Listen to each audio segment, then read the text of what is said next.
Čau moji fanoušci. Oh my god.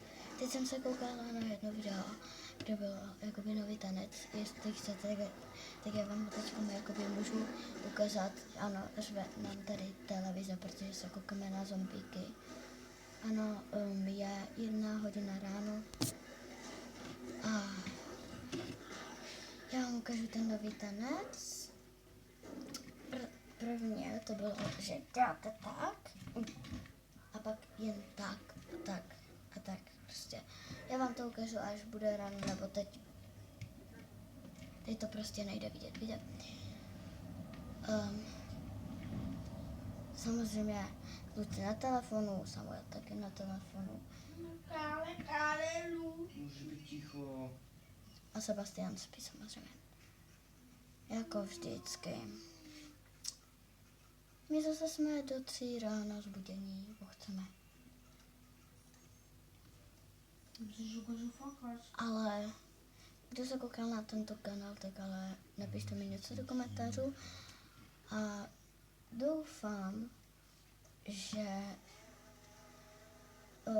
aspoň někteří moji kamarádi na tomto kanále mi aspoň pomůžou dát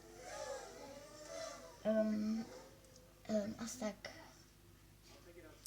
1000 lajků a může se dělat videjko, které se nahraje, tak to, že prostě bude se odhalovat jeden kluk. Prostě bude to jeden kluk, který se bude odhalovat. Není to Samuel ani Sebastian. Bude to jiný kluk. Takže bančí je hypota.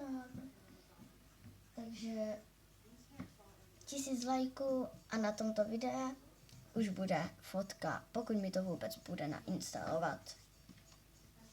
Tak hele, doufám, že se tečku na to video koukáte, protože kdo rád chodí asi tak v 1 hodinu ráno se zbudí hnedka.